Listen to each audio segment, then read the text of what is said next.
बिच जान न दहियो रघुवर बिनती सुनो। धन्य है हे प्रभु, आप कोमलांगम अति कोमलांगम हैं, आपके चरण बड़े कोमल हैं, आप परिश्रम ना करें, आपके सेवक हैं ना।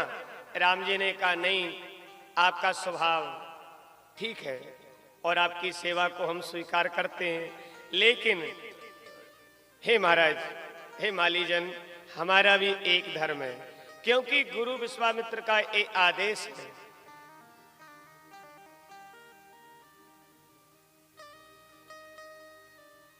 तो देखिए, हमारा भी एक धर्म है, गुरु भक्ति है। कैसी? हम अपने हाथ से ही पुष्प चुनेंगे। देखिए, एक गुरु भक्ति दर्शाई। अच्छा, एक बात ध्यान से सुनी जाए, यदि माली पुष्प चुन के, तुलसी चुन के भगवान को देते और भगवान पुष्प तुलसी लेकर पहुंचते तो गुरु सेवा में काम आते, लेकिन नहीं, अपने हाथ से ही हम सेवा करेंगे। ए राम ने दिखाया जगत को, राम ने दिखाया गुरु भक्ति। अब भगवान राम लक्ष्मण बाग में प्रवेश करते हैं, उसी समय एक घटना घटती है। आहा, आप तो जानते हैं महाराज जनक के यहां धनुष यज्ञ का स्वयंवर है। देखिए, यहां धनुष के बारे में भी अनेक प्रकार से कथा और चरित्र आते हैं। एक जगह ये भी लिखा है कि महाराज जनक को जो धनुष दिया था वो महाराज परशुराम जी ने ही धरोहर के रूप में दिया था। हाँ, इस पर अधिकार मेरा है और इसका तो केवल आपको पूजन करना है, बस। कथा ये आती है कि जनक जी के गुरु कौन थे। वैसे तो याज्ञवल्क्य जी उनके शिक्षा गुरु रहे, सतानंद कुल गुरु हैं, लेकिन दीक्षा जो ली है वो जनक जी ने भगवान शंकर से ली है। हाँ, एक दिन गौर से सुनना, जनक जी ने शिव जी से कहा, भगवान मैंने कुछ जीवन में चाहा नहीं, कामना भी नहीं हुई, इच्छा भी नहीं हुई, आज मन करता है कुछ मांगू। शिव जी ने कहा हाँ हाँ क्यों नहीं, मांगने का बेशक अधिकार है, मांगिए। बोले प्रभु, आप जिसका ध्यान करते हैं, मैं कभी कभी सोचता हूं आप किसके बारे में सोचते हैं, किसका चिंतन करते हैं। शिव जी कहते हैं, जनक यम ब्रह्मा वरुणेन्द्र रुद्र मरुता स्तवंत दिव्यैस्तवा वेदै सांग पदा क्रमोपनिषदैः गायन्ति यम सामगा ध्याना वस्तिद तद्गतेन मनसा पश्यन्ति यमे योगिनाः यस्यान्तं न विदुः सुरासुरगणा देवाय तस्मै नमः। देखिए, शिव जी कहते हैं, जनक जिसका ध्यान मैं करता हूं, जिसका ध्यान जगत का सृजन करने वाला ब्रह्मा करता है, वही जगत का आधार मूल कारण है, जिसे हम कहते हैं राम। आहा, तो जनक ने कहा, गुरुदेव एक बार मुझे भी उस पर ब्रह्म के, उस नारायण के, राम के दर्शन होने चाहिए। जनक जी ने कहा, तो शिव जी दयालु हैं, देव हैं, उन्होंने कहा आप चिंता न करें, हम आपको ये धनुष देते हैं। देखिए उस धनुष का नाम था पिनाक पाणी। क्या नाम था? पिनाक पाणी। त्रिपुर नाम का एक राक्षस था, 3 भाई थे, और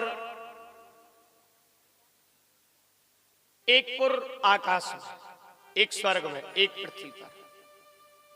तीनों पुरों का मिलन हो तब उनका वध हो।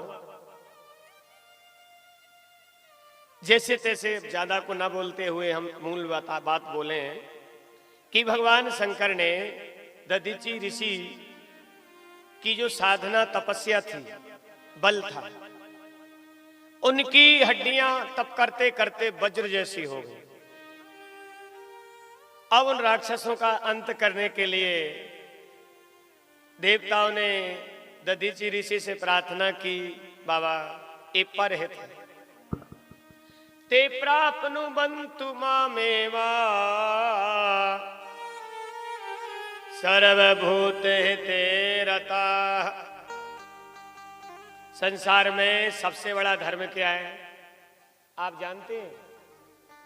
परहित सरस धर्म नहीं है। तो दधीचि ऋषि ने परहित समझ करके अपने शरीर का त्याग कर दिया। देखिए त्याग करना बड़ा कठिन है, कहते तो सब है कि भगवान अब ले ले, लेकिन सच में यदि लेने आ जाए ना तो क्या कहते हैं, अभी थोड़ा और रुको, कोई जाना नहीं चाहता। हाँ, लेकिन दधीचि ऋषि ने हंसते हंसते सहज भाव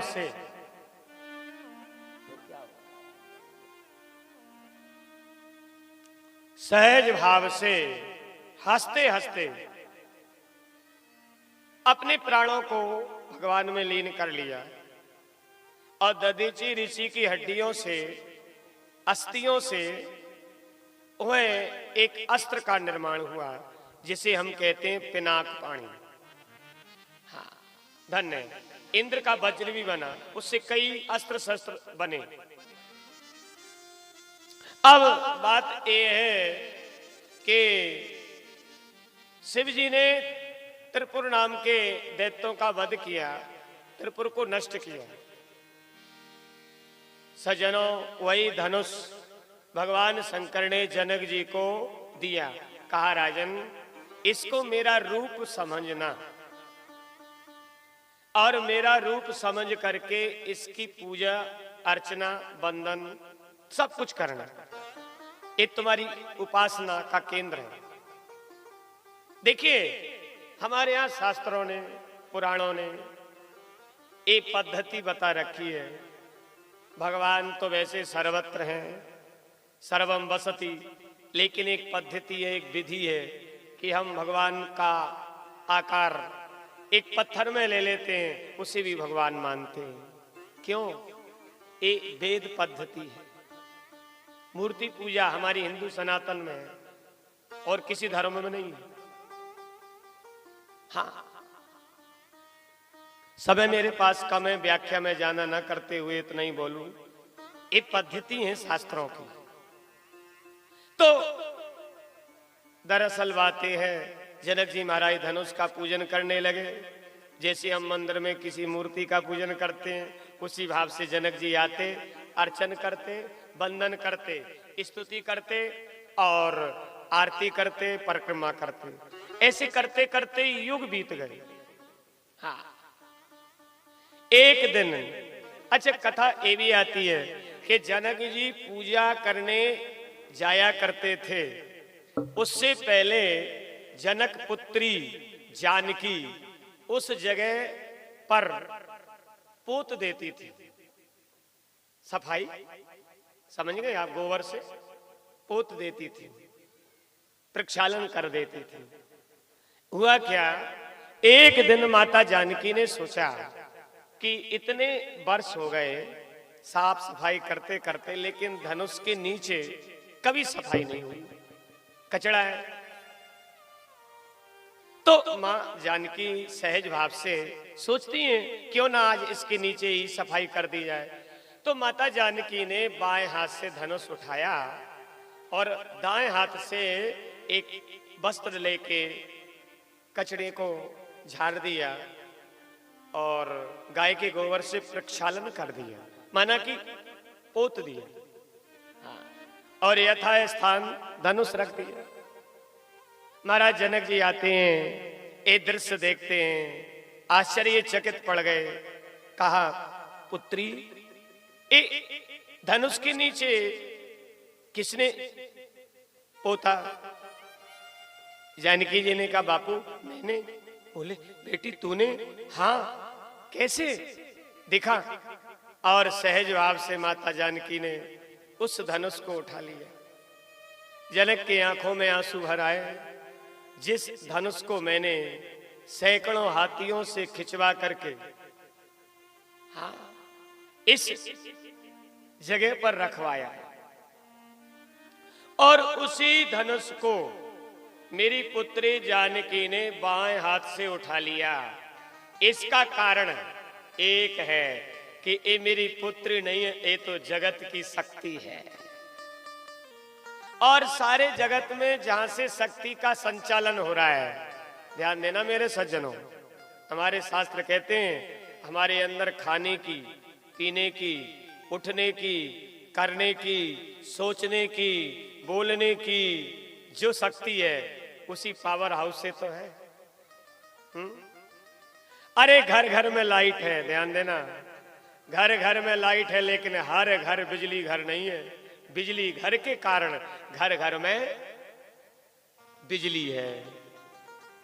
घर घर में बिजली है, लेकिन हर घर बिजली घर नहीं है। बिजली घर के कारण घर घर में बिजली है। इसी तरह जो शक्ति का पावर है, शक्ति का जो केंद्र है, वहीं से सारी शक्ति का संचालन हो रहा है, प्रसार हो रहा है। हाँ, इसलिए भूल करके भी कभी भी अभिमान न किया जाए। ये जनक जी को समझ में आ गया कि ये तो शक्ति है, और जिस दिन मानव समझ लेता है उसी दिन उसके यहाँ भगवान को आने की इच्छा हो जाती है। इस कथा से आपने क्या सीखा? कभी तो मन से सोचो, कभी तो उसको धन्यवाद दो परमात्मा को, प्रभु जो कुछ तूने दिया है वो तेरा है।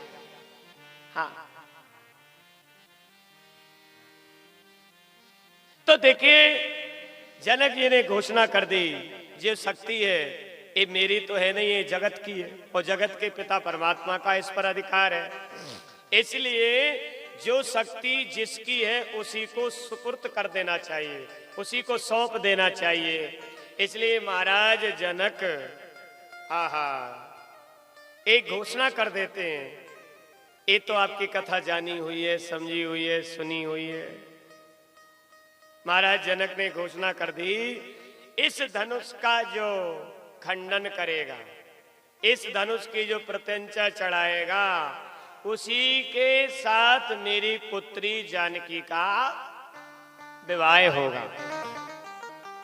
हाँ, अब आगे कथा आप सुन रहे हैं, शांति से सुने, थोड़ा सा एक बढ़िया भजन हो जाए। ठीक है भैया? अच्छा बोलना।